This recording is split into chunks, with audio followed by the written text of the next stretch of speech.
नमस्ते संस्कृताय मित्रों, कैसे हैं आप। विश्वास है कि आप लोग स्वस्थ होंगे, मस्त होंगे।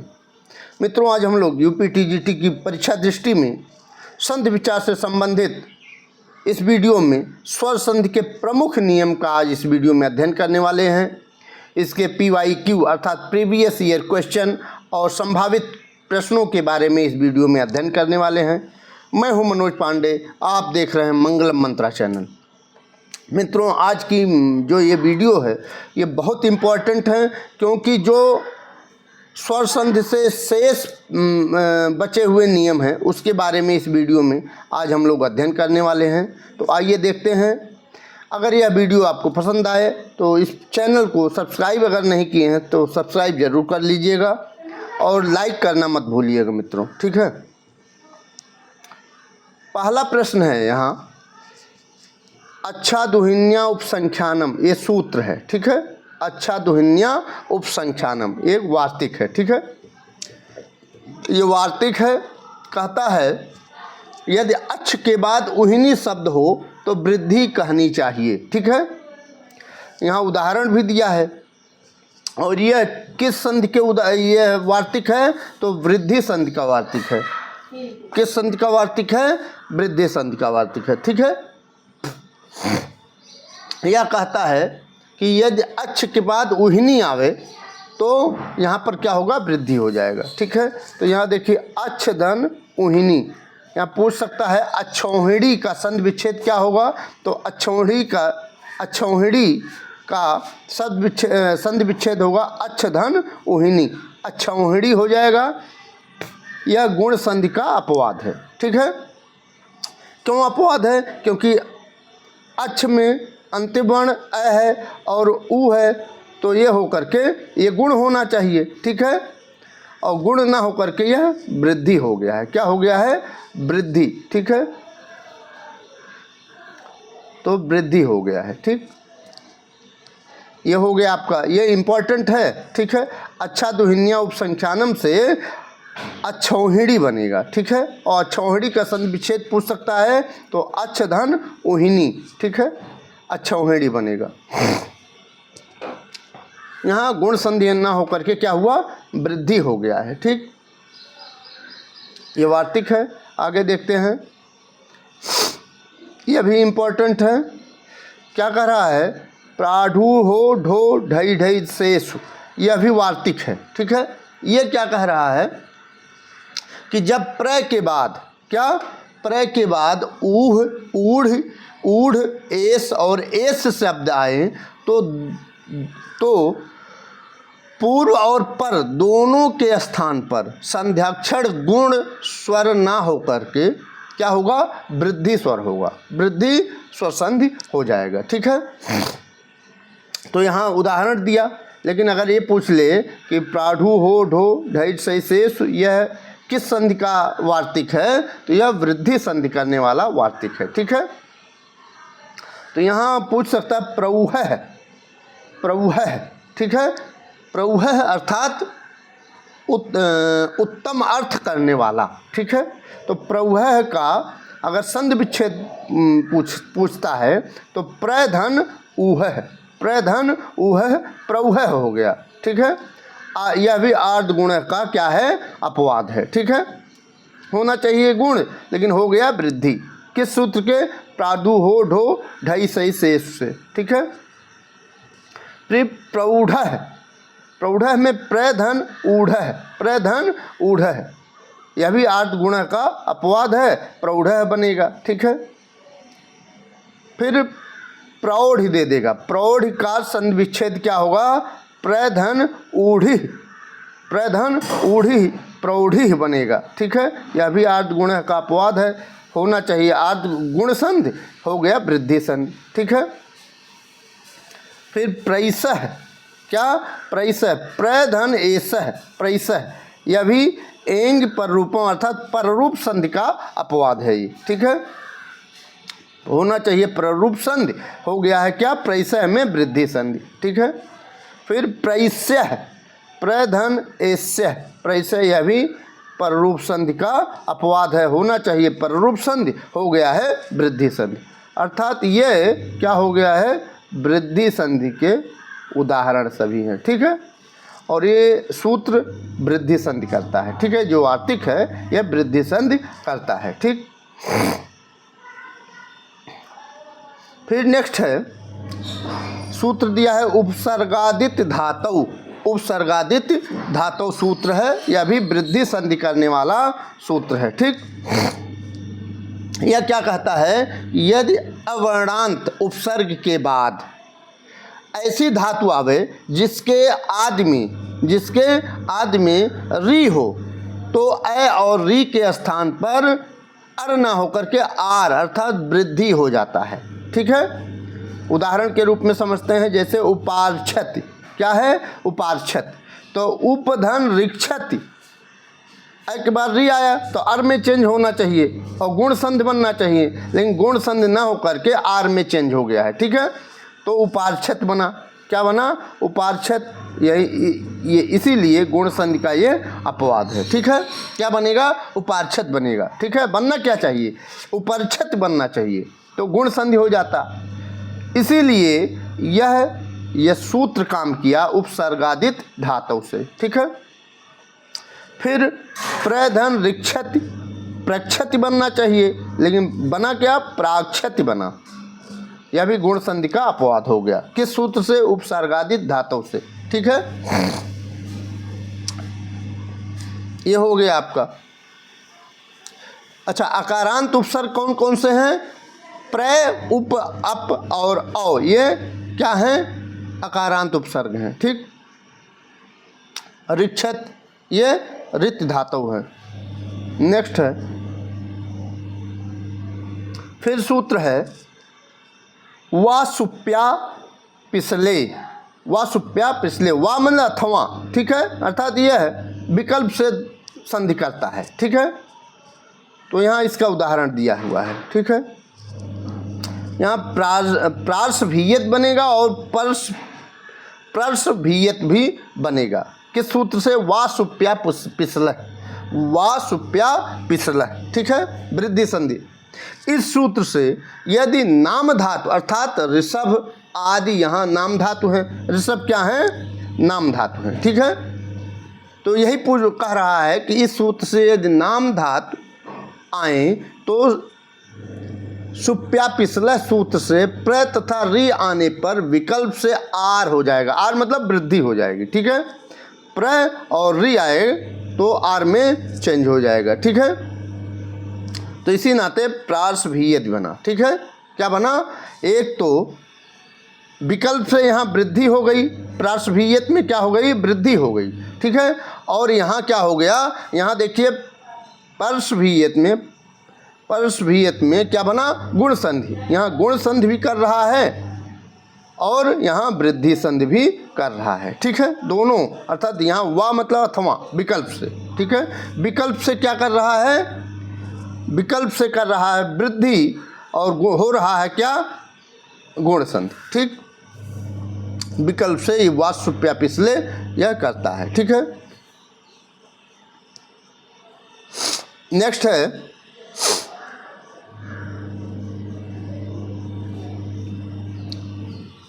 ऋते च तृतीया समासे। यह भी वार्तिक है।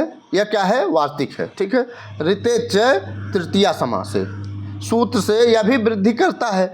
क्या कहता है ये? कि जब ऋत शब्द के साथ किसी पहले शब्द का तृतीया तत्पुरुष समास हो, तब भी पूर्व अ और ऋत के री से मिलकर आर बनेगा, अर नहीं बनेगा, यही कहता है, ठीक है। तो सुखेन ऋतः, यह क्या हो गया? तृतीया तत्पुरुष समास हो गया, ठीक है। लोप हो करके सुख धन ऋतः बचा, ठीक है। सुख धन ऋतः, तो क्या बना? सुखार्तः। सुखार्तः यह भी गुण संधि का अपवाद है। क्यों?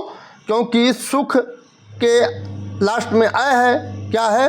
अ है और फिर री है, ठीक है।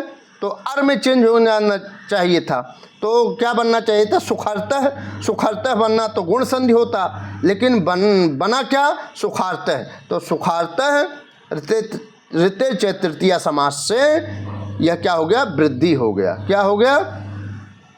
वृद्धि संधि हो गई, ठीक है। गुण संधि का ये अपवाद है। अगर पूछे सुखार्थः में कौन सी संधि है, तो वृद्धि संधि है। किस सूत्र से वृद्धि संधि हुई है, तो ऋते चे तृतीया समास से वार्तिक से यहाँ सुखार्थः में वृद्धि संधि हुई है। ठीक, नेक्स्ट है ऋत्तिकः। ऋत्तिकः एक सूत्र है, क्या है, ऋत्तिकः। ऋत्तिकः क्या कहता है कि अक वर्ण, अक मतलब अ, बड़ा आ, बड़ी ई, छोटी ई, छोटा ऊ, बड़ा ऊ, री, बड़ी री, ली, जब किसी पद के बाद रहें, किसी पद के बाद रहें, ठीक है, और इनके बाद ह्रस्व री आवे, क्या आवे, ह्रस्व री आवे, तो वह विकल्प से हर छोटा हो जाएगा, मतलब ह्रस्व हो जाता है। ठीक है, यदि पहले से ह्रस्व है तो वह भी क्या हो जाएगा, फिर से छोटा हो जाएगा, छोटा हुआ माना जाएगा, मतलब ह्रस्व हो जाएगा। ठीक है, इसे क्या कहते हैं, प्रकृति भाव कहते हैं। ऋत्तिकः कौन सी संधि करता है, प्रकृति भाव करता है। ठीक है, क्या करता है, प्रकृति भाव, प्रकृति भाव करता है। ठीक है, जैसे है यहाँ दिया ब्रह्मा ऋषि, तो क्या हो जाएगा, ब्रह्मा धन ऋषि, ब्रह्मा ऋषि, और यहाँ ब्रह्मर्षि। ठीक है, तो ब्रह्मर्षि प्रकृति भाव है, ब्रह्मर्षि क्या है, प्रकृति भाव है, और यहाँ पर दोनों रूप बनेंगे। ठीक है, ब्रह्मा ऋषि और ब्रह्मर्षि होकर के ऋत्तिकः सूत्र क्या करता है, प्रकृति भाव करता है, ये जान लीजिए। ठीक है, फिर सप्तधन ऋषिणाम, सप्तर्षिणाम और सप्तर्षिणाम ये दोनों बनेगा। ठीक है, सप्त ऋषिणाम और सप्तर्षिणाम ये दोनों बनेगा। ठीक है, यहाँ दोनों बनकर गुण संधि हो जाएगा। ठीक है, गुण संधि आद्य गुण से। ठीक, नेक्स्ट है एवेचा नियोगे, यह भी एक वार्तिक है, एवेचा नियोगे। ठीक है, ये क्या कहता है, यह भी देखिए, ये एवेचा नियोगे कौन सी संधि करता है, पररूप संधि करता है। क्या करता है, पररूप, पररूप संधि करता है। ठीक है, ये जान लीजिए। अब ये क्या कह रहा है कि एवेचा नियोगे क्या कहता है, देख लीजिए कि जब एवं के साथ, जब एवं मतलब यहाँ देखिए उदाहरण में नीचे दिया है, एवं के साथ जब अनिश्चय का बोध हो, निश्चय का नहीं, अनिश्चय का बोध हो, तब पहले का ए और एवं का ए मिलकर ए में ही रहेगा। कौन, ए ही रहेगा। ठीक है, तो यहाँ दिया उदाहरण कवेव भोक्षसे, तो कवेव भोक्षसे ए ही आया यहाँ। ठीक है, कवेव भोक्षसे। ठीक है, तो कौन से, अगर संधि पूछा जाए कवेव भोक्षसे में क्या मारेंगे, क्या लगाएंगे, पररूप संधि, क्या लगाएंगे, पररूप संधि लगाएंगे। लेकिन अगर कवेव भोक्षसे में कौन, किस सूत्र, किस वार्तिक से पररूप संधि हुई है, तो एवेचा नियोगे से। ठीक है, ये वार्तिक है। ठीक, क्या करता है, पररूप संधि करता है, कवेव भोक्षसे। ठीक है, फिर नेक्स्ट है वांतो ई प्रत्यय। क्या, वांतो ई प्रत्यय, ये क्या करता है, यहाँ ये उदाहरण है वांतो ई प्रत्यय। यह क्या करता है, वांतो ई प्रत्यय सूत्र से अयाद संधि करता है। क्या करता है, अयाद संधि करता है। ये जो सूत्र है वांतो ई प्रत्यय, जब ओ और औ के बाद, क्या, ओ और औ। ठीक है, क्या कर रहा है, जब ओ या औ के बाद यकार आदि प्रत्यय, ऐसा प्रत्यय जिसके आरंभ में यह हो आए, तो ओ और औ के स्थान पर, किसके स्थान पर, ओ और औ के स्थान पर क्रमशः औ और आओ, क्या, आओ और आओ। ठीक है, और आओ और आओ हो जाता है। ठीक है, जैसे गोधन यत, तो क्या हो गया, गव्यम हो गया। क्या हो गया, गव्यम हो गया। यहाँ सु आया और अम आदेश होकर गव्यम बना, ठीक है। गोधन यत, अब पूछ सकता है गव्यम का संधि विच्छेद, तो गोधन यत यही लगेगा, गोधन यत गव्यम हो जाएगा। बहुत से विद्यार्थी इसमें कंफ्यूज हो जाएंगे। पहले तो वांतो ही प्रत्यय कौन सी संधि करता है, अयाज संधि करता है, ठीक है। और यहाँ गव्यम का संधि विच्छेद यदि पूछता है तो गोधन यत गव्यम हो जाएगा और बन करके क्या हो जाएगा, अयाज संधि हो जाएगी, ठीक है। फिर नाभ्यम का नवधन यत नाभ्यम हो जाएगा, नवधन यत नाभ्यम हो जाएगा, ठीक है।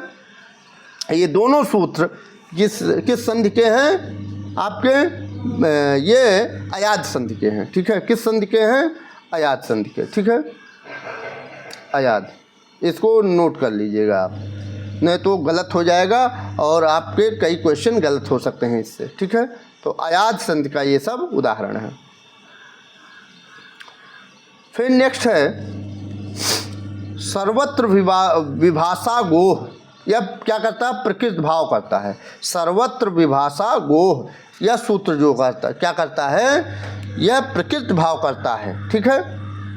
यह क्या करता, कहता है कि यदि इस सूत्र से, किस सूत्र से, सर्वत्र विभाषा गोह सूत्र से गो शब्द के आगे, गो शब्द के, यहाँ गो है उदाहरण में देखिए, ये गो है और गो शब्द के आगे कह रहा है अया है, तो अया अग्रम का पहला क्या है, अय है। अय आए तो विकल्प से प्रकृति भाव संधि होता है, प्रकृति भाव संधि भी होता है यहाँ, ठीक है। तो यहाँ देखिए गो के बाद अय आया तो क्या हो गया, प्रकृति भाव। ये दूसरा देखिए, दूसरा एग्जाम्पल, ठीक है। गोधन अग्रम है तो गो के बाद अय आया तो क्या हो गया, गो अग्रम, मतलब यहाँ कोई संधि नहीं हुई है, अर्थात प्रकृति भाव हो गया है, गो अग्रम, ठीक है। एज इट इज उठा के रख दिया गया है, ठीक है। और यहाँ देखिए गोधन अग्रम, ये गोग्रम, गो अग्रम, तो ये पूर्व रूप हो गया है, ठीक है, गो अग्रम, ठीक है। यहाँ लगा हुआ है गो अग्रम, ठीक है। नेक्स्ट सूत्र है अवंग स्फोटायनस, अवंग स्फोटायनस, ठीक है। यह सूत्र क्या कहता है कि अवंग स्फोटायनस सूत्र से यदि गो के बाद, क्या, गो के बाद कोई स्वर हो, कोई स्वर हो, ऐसा ना हो कि आय हो, ई हो, कोई स्वर हो, वो कह रहा है कोई स्वर हो। सूत्र ये कहता है कि कोई गो के बाद कोई स्वर हो तो गो के ओ के स्थान पर, गो में ओ है ना, तो ओ के स्थान पर अ आदेश विकल्प से हो जाता है, विकल्प से अ आदेश हो जाता है। तो गोधन अग्रम क्या हो गया, गवाग्रम बना, ठीक है, गवाग्रम बना, ठीक है।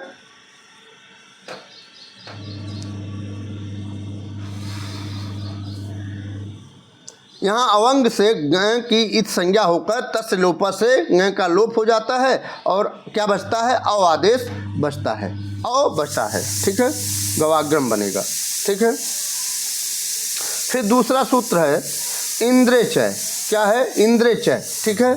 इंद्रेचय ये कहता है यदि गो शब्द के बाद, यदि गो शब्द के बाद इंद्र शब्द आए, इंद्रेचय सूत्र क्या कहता है कि गो शब्द के बाद इंद्र शब्द आए तो गो के ओ, जो गो में ओ है लास्ट में, उसके स्थान पर अ आदेश हो जाता है, क्या, अ आदेश हो जाता है। तो गो के बाद इंद्र शब्द आया है तो क्या हो गया, ओ अ आदेश हो जाता है तो गवेंद्र बनेगा, क्या बनेगा, गवेंद्र बनेगा, ठीक है। यहाँ पर अ प्लस ई मिलने से ए बन गया है, ठीक है। गवेंद्र बना, क्या बना, गवेंद्र का यदि संधि विच्छेद पूछे तो गोधन इंद्र गवेंद्र बनेगा, किस सूत्र से, इंद्रेचय सूत्र से, ठीक है। फिर नेक्स्ट है प्लुत प्रगृह अच नित्यम और ईदु द्विवचनम प्रगृह्यम, ठीक है, इसको ध्यान दीजिएगा। ये सूत्र पहला वाला क्या कहता है कि यदि प्लुत स्वर के बाद, पहला वाला ठीक है, प्लुत प्रगृह्यम ठीक है, अच नित्यम, यदि प्लुत स्वर के बाद अथवा प्रगृह संज्ञक वर्णों के बाद कोई स्वर आवे तो संधि ना होकर क्या हो जाएगा, प्रकृति भाव हो जाएगा। क्या हो जाएगा, प्रकृति भाव हो जाएगा। ठीक है, प्रगृह संज्ञा वाले वर्ण कौन कौन से हैं, तो यहाँ देखिए ईदु द्विवचनम प्रगृह्यम, यहाँ दिया ईदु द्विवचनम प्रगृह्यम। जब संज्ञा अथवा सर्वनाम अथवा क्रियावाचक शब्द के द्विवचन रूप के अंत में इत मतलब ई, इत मतलब ई ठीक है, और उत मतलब उ, उत मतलब बड़ा उ ठीक है, और एत मतलब ए, इत उत और एत आए, ई उ और ए आए तो उस ई उ और ए को क्या कहा जाता है, प्रगृह्य वर्ण कहा जाता है। इन्हीं यही तीनों क्या हैं, प्रगृह्य वर्ण हैं। तो बहुत से प्रश्नों में या बहुत से परीक्षाओं में आया है, इनमें से प्रगृह्य वर्ण कौन कौन से हैं, तो आप जान लीजिए प्रगृह्य वर्ण बड़ी ई, बड़ा उ और ए हैं, इसको नोट कर लीजिएगा आप। ठीक है, तो जब कोई क्रियावाचक शब्द ई उ ए द्विवचनांत हो तो प्रगृह्य होगा। ठीक है, तो यहाँ देखिए हरि, उदाहरण देखिए, हरि एतौ विष्णु इमौ गंगे अमु पचेते इमौ, इसमें क्या सभी लगा है, प्रकृति भाव लगा है। क्या हो गया है, प्रकृति भाव हो गया है ईदु द्विवचनम सूत्र से। किस सूत्र से, इस ईदु द्विवचनम प्रगृह्यम से प्रगृह्य होकर के क्या हो गया है, प्रकृति भाव हो गया है। ठीक है, तो यहाँ क्या हो जाएगा, प्रकृति भाव। ठीक है, प्रकृति भाव संधि हो गया, क्योंकि यहाँ कोई संधि नहीं हुई है। ठीक है, किस सूत्र से, ईदु द्विवचनम प्रगृह्यम से। ठीक है, फिर यहाँ है अदसोमात, क्या दिया, अदसोमात मतलब ईत ऊत प्रगृह्यम सूत्र से, यह भी प्रकृति भाव करता है। क्या करता है, प्रकृति भाव। ठीक है, इसको नोट कर लीजिए, यह भी प्रकृति भाव, यहाँ कोई संधि नहीं होती है। ठीक है, क्या कह रहा है कि जब अदस शब्द के मकार के बाद दीर्घ री या दीर्घ री या दीर्घ उ आए तो वह प्रगृह्य होता है तथा कोई संधि ना होकर क्या हो जाएगा, प्रकृति भाव हो जाएगा। क्या हो जाएगा, प्रकृति भाव हो जाएगा। ठीक है, जैसे अमी ईसा। ठीक है, अगर इसका संधि विच्छेद पूछा जाए तो अमी धन ईसा हो जाएगा। अमु आस्ते, अमु धन आस्ते, अमु आस्ते यही हो जाएगा, कोई संधि नहीं हुई है तो क्या हो जाएगा, यही प्रकृति भाव संधि हो जाएगी। ठीक है, नेक्स्ट है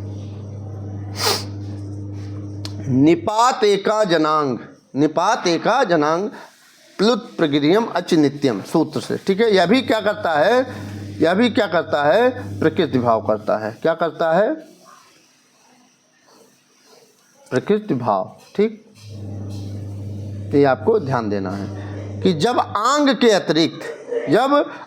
अतिरिक्त अन्य एक स्वरात्मक निपात या एक अच वाला वर्ण, एक अच वाला मतलब ई उ या आ। ठीक है, एक अच वाला वर्ण आने पर प्रगृह्य संज्ञा होगी, और जब प्रगृह्य संज्ञा होती है तो संधि कार्य क्या होता है, नहीं होगा। ठीक है, वहाँ क्या हो जाएगा, प्रकृति भाव हो जाएगा। ठीक है, जैसे ई इंद्र उ उमेश है, आ एवं नु मन्य से, इसमें क्या हो जाएगा, प्रकृति भाव हुआ है। ठीक है, क्यों, प्रगृह्य हो गया है। ठीक है, ई उ आ ये सब क्या है, प्रगृह्य हो गए हैं। ठीक है, तो यहाँ प्रकृति भाव हो गया है। फिर सूत्र है ओथ, क्या है, ओथ, यह भी निपात प्रगृह्यम है, सूत्र से प्रकृति भाव इसमें भी होगा। क्या होगा, इसमें प्रकृति भाव। ठीक है, इसमें भी कोई संधि नहीं होगी, प्रकृति भाव। ठीक, यह कहता है जब निपात मतलब अव्यय, ठीक है, अव्यय उकारांत हो तो ओ का ओथ सूत्र से ओ प्रगृह्य होकर प्रकृति भाव हो गया है। ठीक है, तो अहोधन ईसा, तो अहो ईसा किस सूत्र से हुआ है? ओत सूत्र से।